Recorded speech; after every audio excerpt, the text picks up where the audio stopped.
Welcome back to AI for Founders. I'm your host, Ryan Estes. I am not AI, but this eye contact is. Today's guest is someone who's not only been building since age 15, but has the receipts to prove it.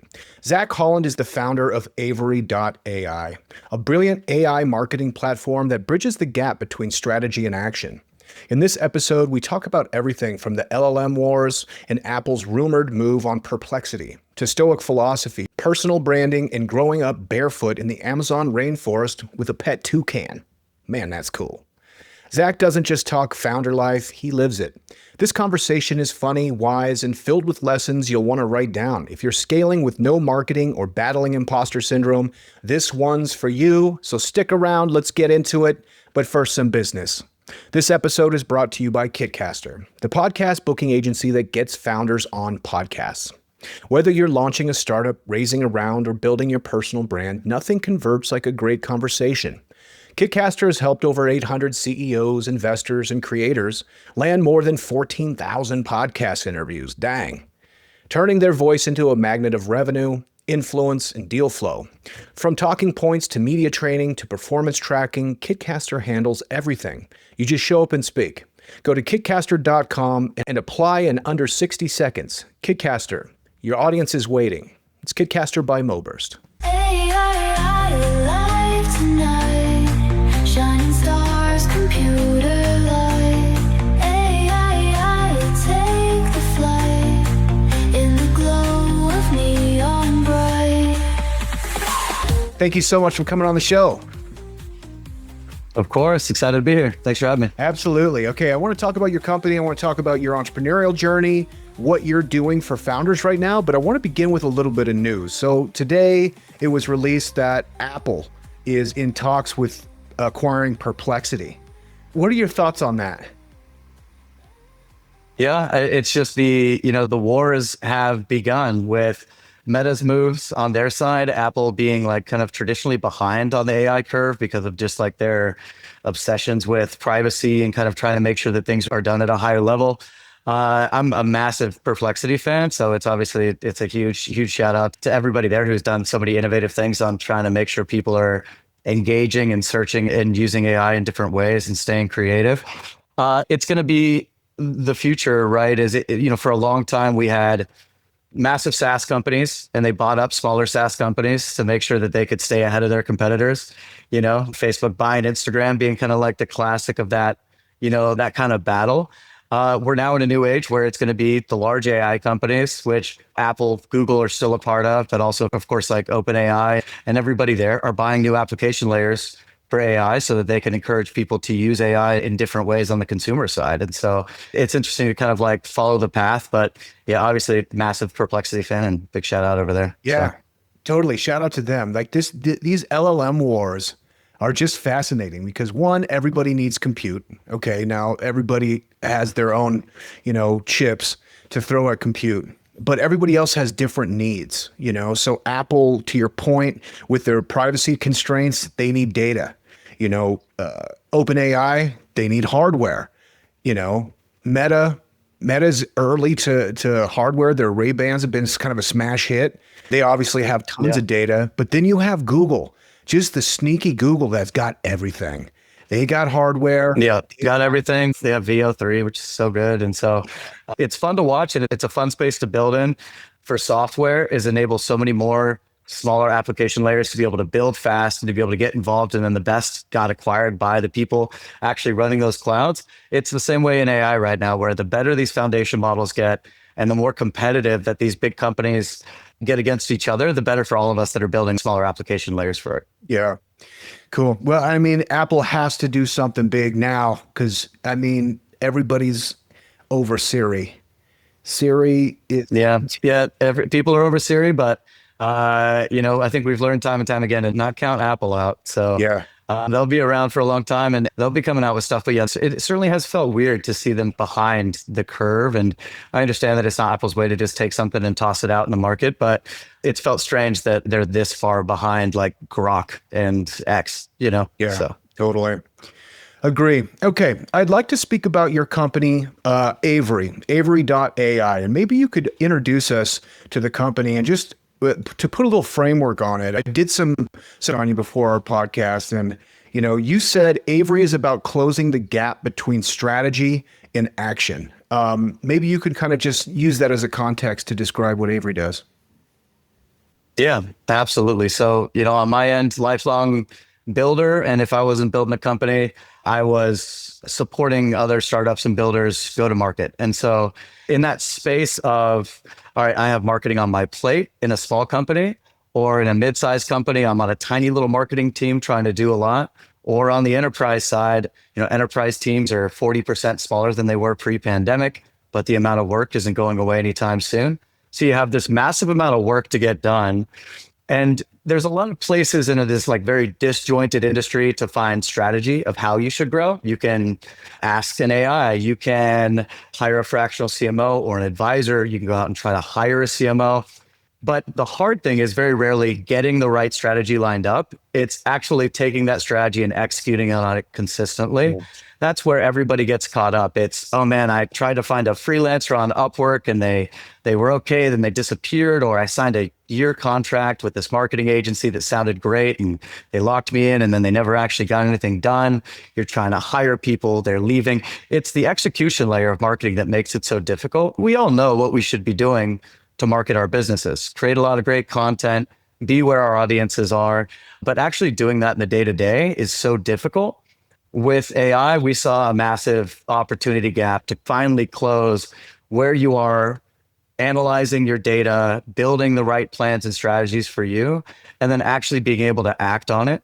For us, we take the approach of AI can do a lot, especially in the content creation side. So making ads, making blogs, iterating on things you already have.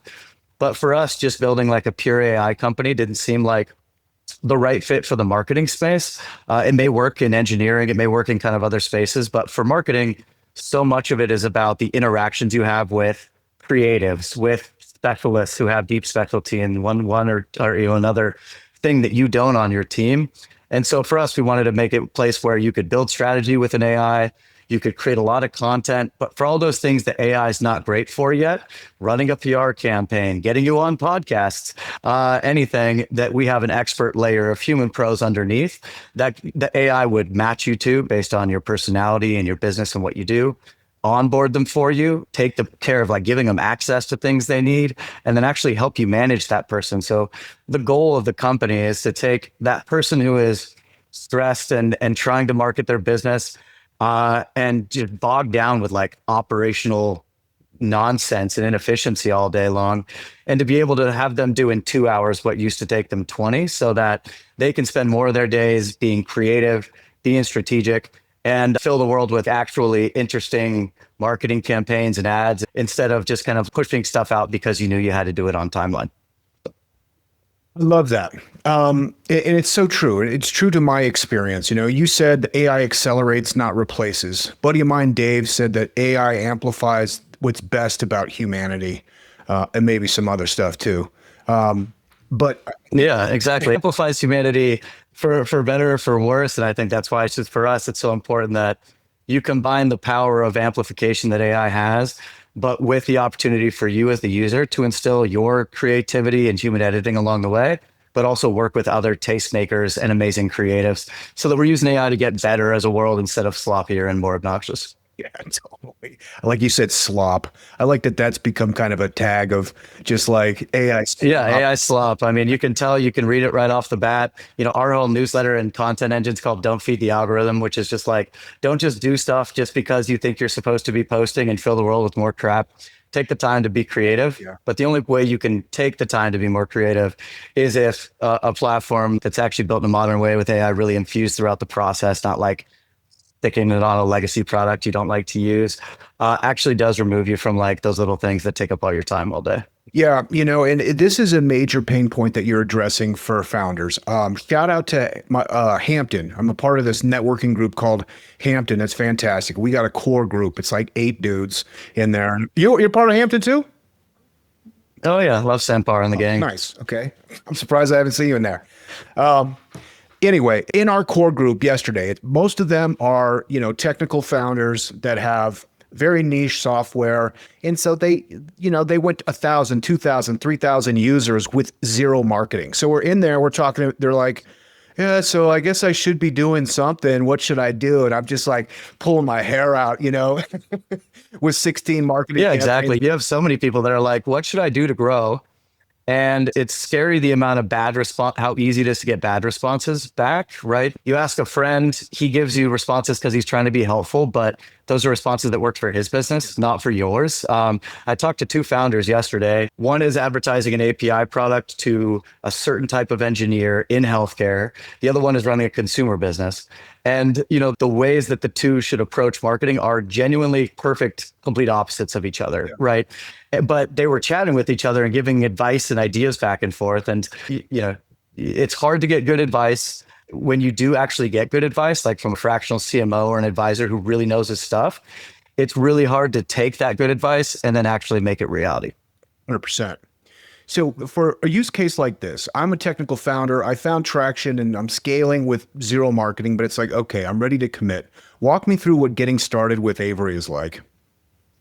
Yeah. So, Averi is completely free to use and to start to engage with. It's easy for people to get signed up through the onboarding process with Averi. You're going to chat with the AI and talk to it about your goals, your product, and your brand. If you don't have pieces of it, like, oh, I don't know ideal customer profiles, I don't have an ICP built out, Averi will work with you to do so that you get to the basics. And then once you have what we call your brand core filled out, you can continuously train your model with your brand decks and your financials, whatever it is that will help train the model to be the best it can be. Then you get Averi, what we call your AI marketing manager, who you can chat with in your own ways. It can drive you down conversations that it feels like are helpful for you individually. We have a massive prompt library of other users who are like you, what they've been asking Averi and what they found helpful. So that you can engage with AI, build a great plan, easily save that plan to the model, and then get into the second step, which always comes after building a good plan. Let's start to create content for this plan, whether that's plan docs, logs, website copy, or anything like that. Averi's really dang good. We have a create mode that functions totally differently than anything else on the market by combining AI drafting with online human editing. So, it's like getting something you love from ChatGPT plus Word or Canva or anything like that right there so that you have both pieces together and then can take actions with that content right on platform, like pushing it to your website, pushing it to your ads, pushing it to your socials, so that you can do everything from I'm going to make it, I'm going to edit it, to I'm going to send it or push it, all in 5 minutes, which used to take me 5 different platforms and pulling things off one and putting them in another and then sending it on Slack to somebody. And if there's any pieces in there where I'm like, man, it would be helpful to find a person, or the AI will tell you, look, I'm probably not the right fit to help you with this. We should work with a person. All you ask is for Averi to introduce you to an expert, and it'll do so in a couple hours. So, the point is, hopefully everybody can figure out what they should be doing best to grow. A lot of marketing's pattern recognition. The best marketers have seen enough companies work or not work and seen what they all do in different types. And of course, that's what AI is so dang good at, is pattern matching better than any human ever could. And so as more people continue to work on Averi too, the suggestions for folks like you will just get better and better. You bet. A question about just kind of tactics. So I'm a big proponent, obviously, of founder-led marketing, largely because it's what works. And the more perfected the filters get and the more realistic the AI gets, especially generative AI, the more you're going to find people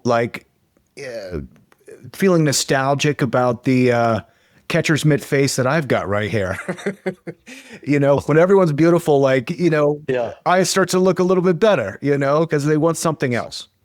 Anyway, the point is that what I work with is a lot of people who are reluctant to really step out in front of the brand. And that's for a couple of reasons. One, perhaps they don't want to be completely associated with the brand because they're trying to, be acquired or whatever. They want the brand to stand on its own 2 feet.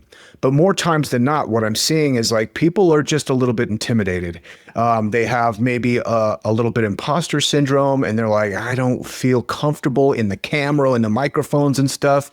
Now, you're obviously an expert in founder-led kind of marketing initiatives, but if I'm reluctant, hesitant founder coming to Averi? Is it going to recommend things I can do to ease my nerves? Will it back off from kind of the generative content as far as kind of the founder initiatives entirely? How will that kind of AI agent handle maybe my personal proclivities?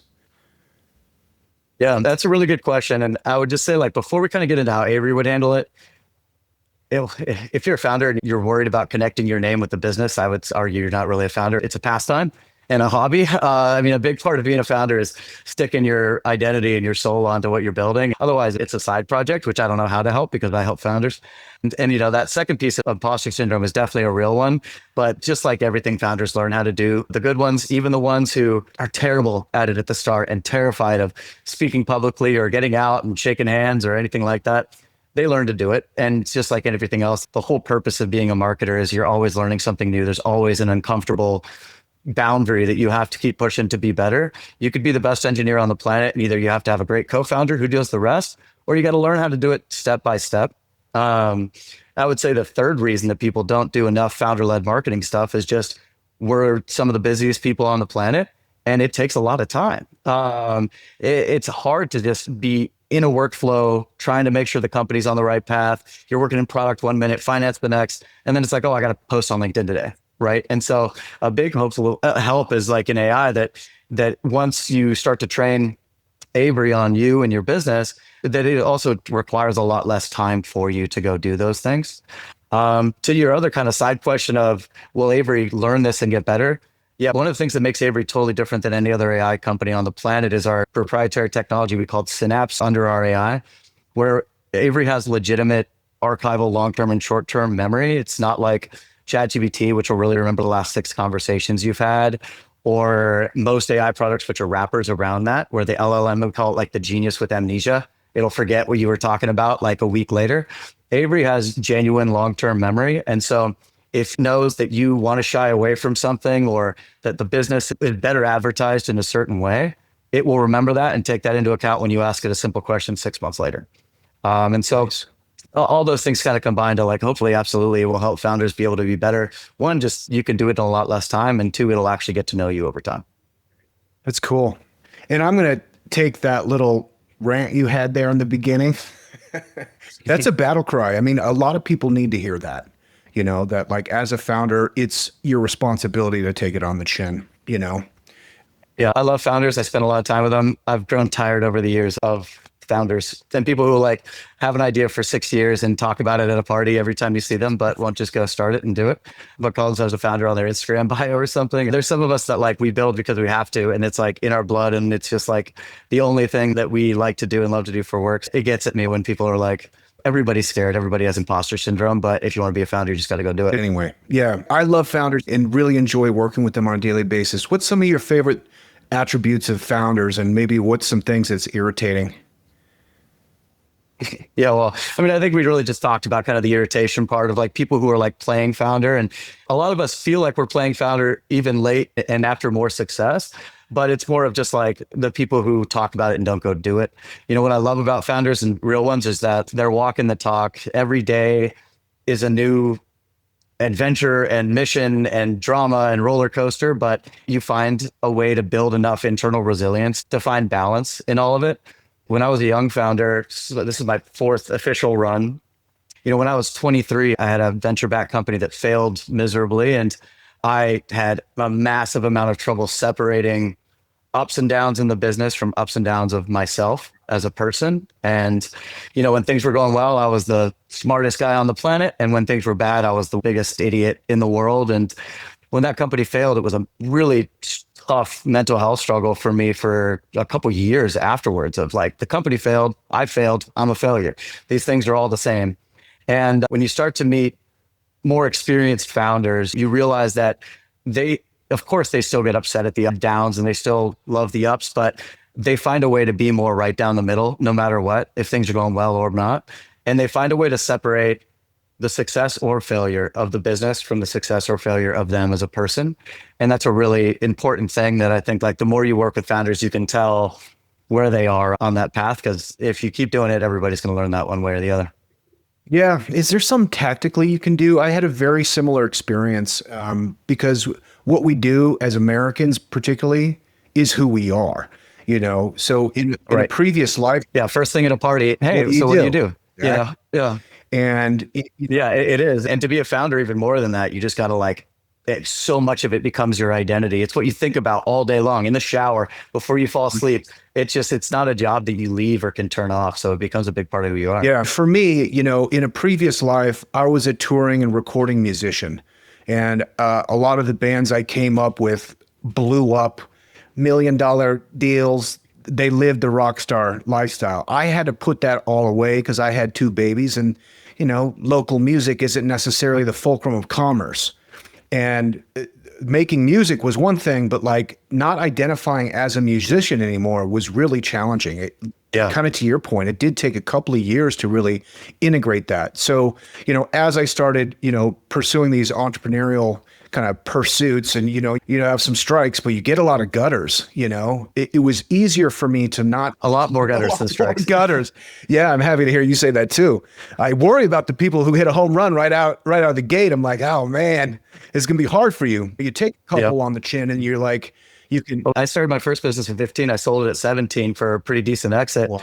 And so I was like, oh, this is it. It'll always be easy. This is how it works. I love being a founder because you start a business, you sell it a couple of years, you get rich, and then when that next one failed, it was a much harder come to reality for me. Yeah. So What else do you do that's hard that maybe helps kind of like solidify like this resilience? yeah.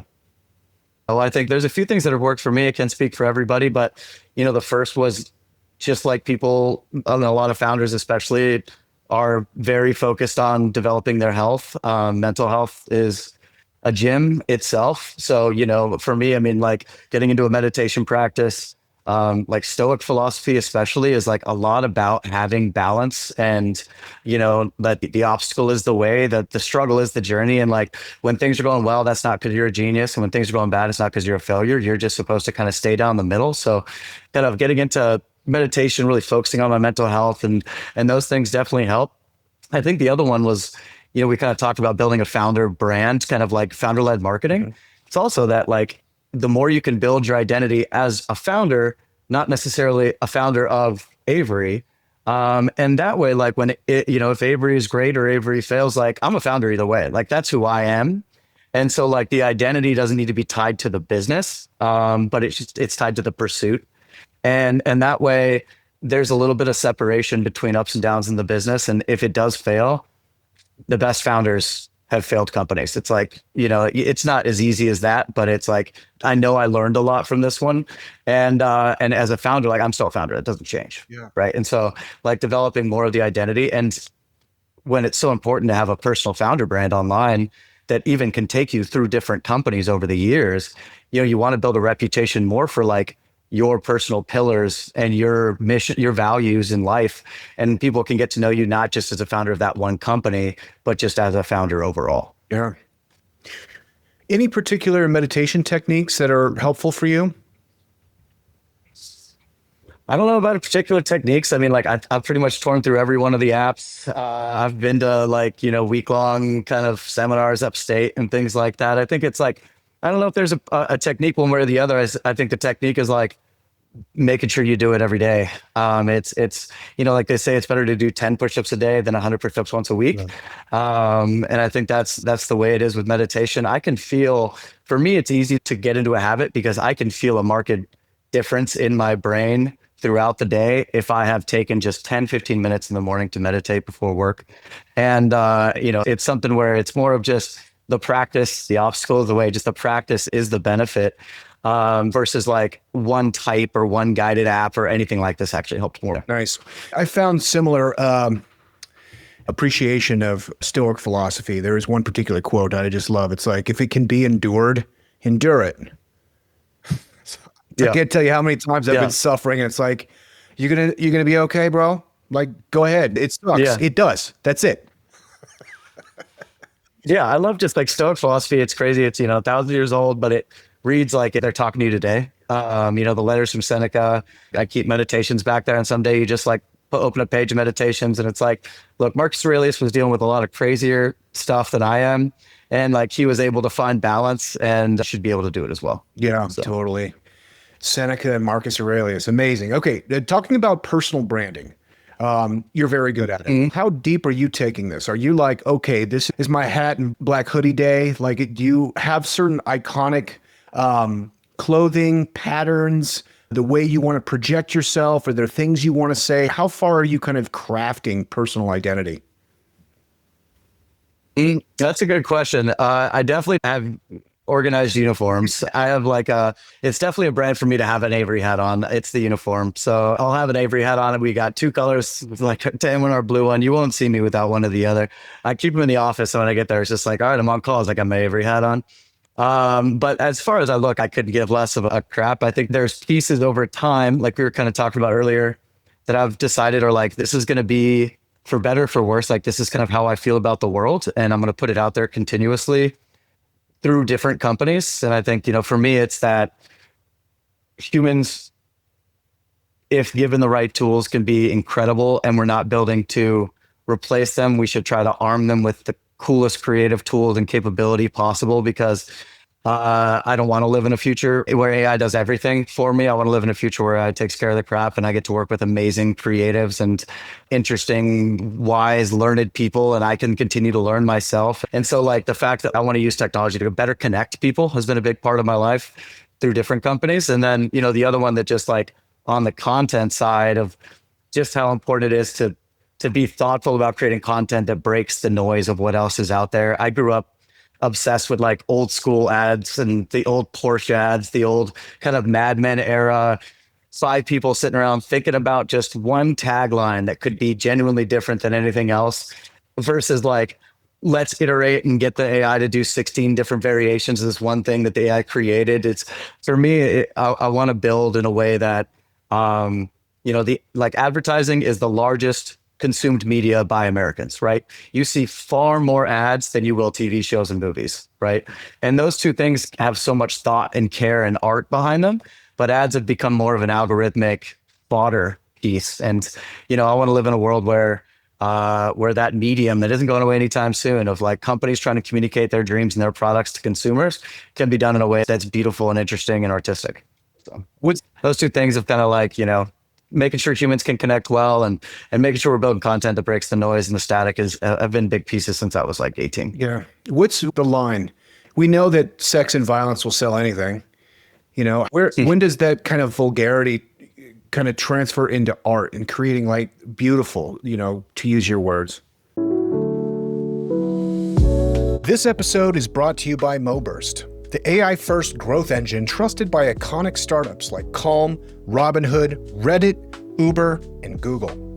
MoBurst is a digital full-service mobile-first marketing agency that helps companies to scale and become category leaders. Whether you're finding product market fit or ready to accelerate growth, MoBurst delivers creative, data-driven solutions that help with scale and efficiency and impact. At MoBurst, we're not just guessing what works, we're predicting it. As an AI-first agency, MoBurst uses cutting-edge tools to analyze user behavior, adapt creative in real time, and uncover hidden growth opportunities. The result, marketing that's faster, smarter, and built to convert. From early-stage startups to global brands, we've helped hundreds of companies overcome complex challenges, unlock new audiences, and optimize every metric that matters. At MoBurst, we believe that creative thinking, advanced technology, and data are the core drivers of success at scale. If you're serious about scaling your business with precision and purpose, it's time to talk to MoBurst. Visit moburst.com and let's build something category-defining together. Yeah, I don't know. I think it's kind of like the Canadian definition of porn, like you know it when you see it. I think when something is vulgar to be vulgar and when something's real art. The difference between just vulgar nonsense and a Scorsese movie, And there's levels to everything and a lot of gray area in between. There's companies that just do it right every time, like Yeti and their stories, the mini documentaries that they do following people around on adventures. It's like they barely feature Yeti products, but there's stuff that you would watch on Netflix if it was on there, right? What Patagonia's done their entire existence. The companies that do it right, what Apple used to be before whatever current nonsense they're doing. The companies that take the time to be intentional and be creative and really put stuff out there that is artistic and challenges the world. And the companies that are like, oh, I used an AI ad builder to have a 17th iteration of one ad where the product's slightly over to the side of where it was before. Yeah. I mean, Red Bull like basically created a whole genre and category. Red Bull, exactly. Yeah, 100%. And it's, so it's like, we need more challenger brands. We need more brands that are adventurous and daring in their advertising. We need leaders that will put investment on the marketing side into creating artistic content, even when it's more expensive than, just like using tools to generate a bunch of variations. Nice. It's good to hear you talk about taking some L's because your bio wins that you're a very successful person. You created a company when you're 15, sold it when you're 17. You've had multiple companies raise. What I found online is you had multiple raises with Averi, 2 million and 5 million. Maybe you could talk a little bit how you went about kind of approaching investors and how you found that success while you're still in stealth. Yeah. Anytime you're talking to founders and like LinkedIn is kind of obnoxious because it's a lot like Instagram stories, but in your personal life, it's just the highlights. It's just the top level good stuff, right? What you don't see is, before Averi, we ran a company called Select Few, which was like a similar approach to trying to connect customers that are marketers, but with specialists. But at Select Few, we didn't have an AI component. We didn't have a very well built out software platform. It was really tech enabled services. And, at Select Few, we battled at that company bootstrapped for 4 years of getting to work with amazing teams and getting bigger, but then the market making us smaller. And then, it was a slog. I've had weeks where, my wife and I had to like sell our TV to make payroll that week because we knew bigger things were going to happen next week. The difference between founders that are successful and founders that aren't is some of us gave up and some of us refused to. Can't tell you the number of times it's just been like, I can't do this anymore. I want to go get a normal job, whatever that is, and just get a paycheck every 2 weeks and not have this burden. But then, you take a breath and you take a walk and you talk to people you love. And then the next day you get back to work. My dad always says, if you put your head down and chop wood, like the work clears the forest. And, it's just about like putting your head down and keeping on working on what you believe in. And so, that like kind of like just sickening level of persistence that most people would think is too high risk and too crazy is what separates every great founder that I know from folks that try it and leave because it was tough. And like not just kind of tough, like really deeply emotionally, financially, physically tough. But then if you keep cracking at it long enough and you keep listening to your customers, like the good things come eventually, and they do for almost everyone who works hard. For us, we had worked so hard at Select Few to find what ticked customers off, what they liked, how to work with great suppliers and great marketers on that side. And so that when we had the idea for Averi, and I knew some investors that believed in a strike kind of out of the gate, that we were able to raise the pre-seed really from the idea, which gave us, some runway, but not a lot. $2 million is not a lot to build an AI company. It sounds like a lot of money, but AI is expensive to build. And so, we built in stealth for most of the year. And it wasn't investors that ever saved us, even though we're very grateful to our investors. The fact that from the day we launched, like we've had very, very strong consumer interest. And, even in stealth, built a wait list of a couple thousand people that were excited to use it. And during launch, another 5,000-6,000 more. And, it's for the customers. It's not for investors. Investors are a great partnership, but way too often in today's era of startups, we glorify and worship the raise and the big round numbers. And, a founder could put up, I raised 5 million, or a founder could put up, we just did 5 million profitably this year. And the raise will get more news, more attention, more likes, more comments. But like, I want to be the second guy. And so we've been blessed to work with great investors and raise a couple rounds. But, my goal is not to build a 6,000 person business and raise 16 rounds and own 2% of my business by the time I do anything with it. My goal is to, with what we can do on the productivity gains, both on the engineering and the marketing side with AI, to be able to, build a business that does a lot of revenue, but also has a small, tight A team and that has higher revenue per employee numbers than, was humanly possible before this AI boom. And that, everybody at the company knows, like, my personal goal is that everybody who works for us down to, my assistant become generationally wealthy. And my goal is not to like make our investors happy. Of course, they're a great partnership and it's part of it, but I'm building for the people who gave up much higher paychecks and could have gone off to much bigger companies and came here to Brooklyn to our office every single day to try and build something interesting and unique. Heck yeah. Revenue per employee, is that the most important metric to you right now? It's the only one that matters, really. It's because, I mean, if you have strong revenue per employee numbers, you'll be profitable. You own your own destiny. You can raise if you want. You can push it forever if you want. You can go and be acquired for 40x, or you can run a business that, I mean, honestly, with how great our team is, with how interested in what we're building, like I would be happy running Averi for 15 years. And I think like all too often founders get into a business with like a very clear exit plan. I'm going to start this. I'm going to sell it in 18 months. And good luck when things get tough. It's not a business that I'd love to be acquired. Sure. If that right partner and right operation came around, like just happened to you, I'd love to, IPO one day. It doesn't matter. But like, I know that no matter what, like I'm going to be happy running Averi the way that we build the foundations and the way that we build the team for a long time to come. So cool. There definitely seems to be like a new path emerging. Like you said, the VC guys, we raised 200 million and they're flexing, or the bootstrap guys who are like, we're bootstrapped.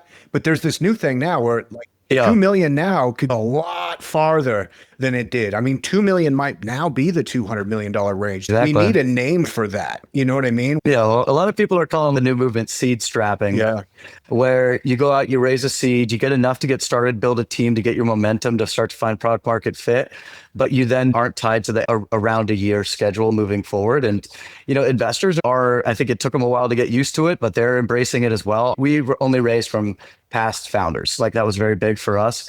And so, our VCs are fantastic and kind of told us from day one, whatever path you want to take, it's our job to back you. I'd love to get to a place where I can pay our investors out X what they invested every year as a dividend, and they're happy as clams, and we own our business and can continue to run the way that we decide is the right path forward. So yeah, with productivity gains that are possible with AI, with being able to do things with smaller teams, with dropping compute and cloud costs, you should be able to do much more with a round than you were able to a few years ago. Amazing.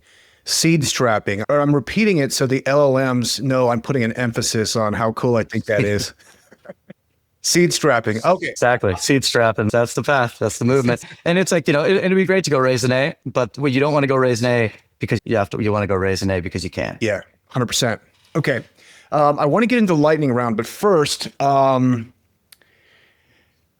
your head, chop wood, and the work will clear the forest. Dude, that's legendary. Give me the story on your dad real quick. Yeah, just a workhorse of a guy. My dad's a doctor. We had a little bit of a different upbringing. My parents wanted to do something good with their lives. And so they, as a doctor and a social worker with 2 masters, they moved to the Amazon rainforest in Ecuador for my entire childhood. Wow. And worked for free in the middle of the jungle. So from when I was 5 to 12, we grew up in the Amazon rainforest, and both parents worked for free. And so they're kind of wild, crazy people in general. And, even coming back, my dad, I don't know anybody who works harder. At 65, he still works like 120, 130 hour weeks. So, I honestly got into being a founder because I didn't want to be a doctor and work as hard as him. But of course, like now he's the only guy who like, when I call leaving the office at 9 p.m., like he's still working himself. So not that that's a good thing or a bad thing, but he has an amazing work ethic, and he does it for us and for the family. And so he has a lot of great little nuggets around like, bad stuff happens, work through it, and there's a lot in Stoic philosophy and in modern productivity about that, of like, if you're terrified of, let's say, building your founder brand, the only thing that helps is sitting down and starting to type the first word and getting moving on the work. If you're super anxious about work, go sit at the desk and start doing it. And that's the only thing that will really help you with that anxiety. And so I think there's a lot to like overthinking as a founder and how terrifying that can be. Nobody ever has anxiety from just doing the work. They have anxiety from overthinking the work. Mm-hmm. And so there's something to be said of like, when you're in a bad place, good, bad, anything like that, just showing up the next day like a pro, like the Stephen Pressfield book, The War of Art, which is amazing. But he talks about how there's dreamers and there's pros. And the pro every day is sitting in his chair, getting the work done, whether the day before was a good day or a bad day.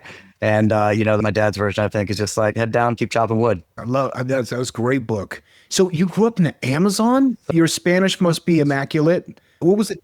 Yeah, it's pretty good. What was a day? I surprise people when I'm down in Mexico and go and can whip out the accent. You have an Ecuadorian accent too. Yep. Nice. What was a day in the life like as a 10-year-old boy in Ecuador? Yeah, didn't wear shoes ever.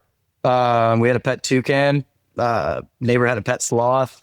We went to a school. I went to a school with four other American kids and 60 Ecuadorian kids, and played a lot of soccer. And that it was a cool life. It was a cool way to grow up. I mean, we lived in a little 200 person village. It was like it was when we were kind of playing games outside, it was capture the flag, but like in the actual Amazon rainforest. And my dad built this incredible tree house, like 40 feet up in the trees, and we had a trap door and a thatched roof and had hammocks in there and stuff. So it was a really cool way to grow up. I think I grew up I'm proud to be an American, but I grew up with a little bit of a different mindset than somebody who's been here their whole life. Kind of came in at 13 as like, okay, like there's parts about this country I love, and there's parts that I think could use work and could use kindness and humanity. But it was a cool way to grow up. It definitely instilled from the very beginning, even down there, like everything was a problem. There's not a Target or a Walmart down the street. I'm the oldest of three kids. So little sister's birthday party's coming up. It required a project plan and figuring out who was going to ship what from the United States and figuring things out.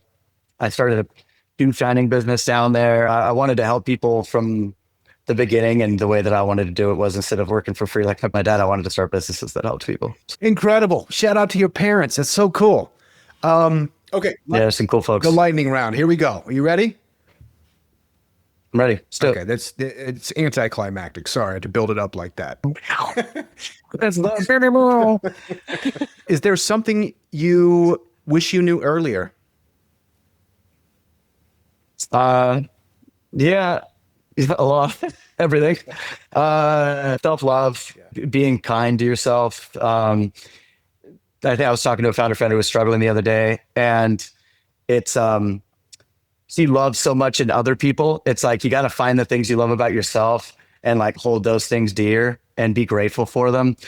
Because when life gets really crazy, like that's a life raft of just like, yeah, business isn't doing well. Maybe things in my personal life are crazy, but like, I know that like these things are like, that I love these things about myself, and that I can love myself, and that's okay. I wish that younger in my life, I was easier on myself. I was very hard on myself pretty much my whole life. So nice. You sell Averi tomorrow for $1 billion. What's your next project? I have, man, like a lot of founders, I have a note with like 42 companies I want to start it, next or afterwards or anything like that. I have a lot of nonprofit kind of, or like for-profit that involves nonprofit ecosystems, ideas. And so it would definitely be like in a more impactful way, like helping people who are in need and people who need lifts in the world. That checking out, never checking an email again. And grab my wife and our dog and going to Scotland and living in the Highlands. Love it. How do you organize business ideas? Do you use like a Notion, or do you put it on a Trello board? Do you have a journal? I have an amazing assistant. Shout out to Oceans. They're the group that found me Rook. Rook is incredible. And I just brain dump voice notes all day long in her direction, and she organizes everything about plans, about things I need to talk to people about things we need to do, and just also business ideas, whether it's for Averi, which it normally is, or like when I randomly have stuff outside of obsessing with Averi. I'm able to just like rip a voice note. If you haven't heard of Whisper AI, it's a good friend Tanae's company that just launched, where you get amazing dictation straight into any app. So like I'll whisper something to Rook, and she organizes it and has it live in a system. You got to know your strengths and know your weaknesses. I have a lot of ideas. I am not the most organized, process-based person in the world. And so you got to build a team around your weaknesses. Totally. Considering we live in the future, in college right now, what would you study? I don't think I would go to college right now, to be honest. I think like the reason to go to college for me, even back when I did, was the network, the friends, and the environment, learning, kind of getting out of your shell. I think there's a lot of starting avenues to do that nowadays. At 18, you can join great founder groups. You can learn to code and to be a great marketer on YouTube and use Cursor and use Averi. We're getting into a world where the traditional academia is less and less important, and at least until they have come to a real realization where the cost is astronomical versus the value. I don't think if I was in college now, I would go, to be honest. I'm still obsessed with learning, but I think there's more efficient ways to do it. If I could study anything at that age, I would honestly study what I studied in college, which was philosophy and logic, which taught me how to think, taught me how to argue, taught me how to break things down and think about things in the right way, and to fall in love with reading and to fall in love with the idea of thought itself. You find after studying logic that people are disappointing? I don't know. I'm an optimist and a humanist. So I think that we've built disappoint humanity. And I think, of course, like we get caught in those traps, streaming television and social media and these things that we've built, I think have disappointed humanity. But I still think people are fantastic and creative and awesome. I love it. You know, half of the folks I've asked that question to have said the same thing. I don't think they'd go to college. But it does seem like there needs to be this buffer between your teenage years to your mid-20s, like some kind of offer that you can build that camaraderie. Exactly. You can something that builds community, something that uses modern ways to learn. Maybe that's what you and I will do next. I love it. So let's do it. Tell your assistant to put that on the list. oh, she'll listen. She's always listening. Shout out. Amazing. Okay, I guess we'll just close with this one. Is there a CEO or another entrepreneur that you really admire and that you kind of parrot or follow?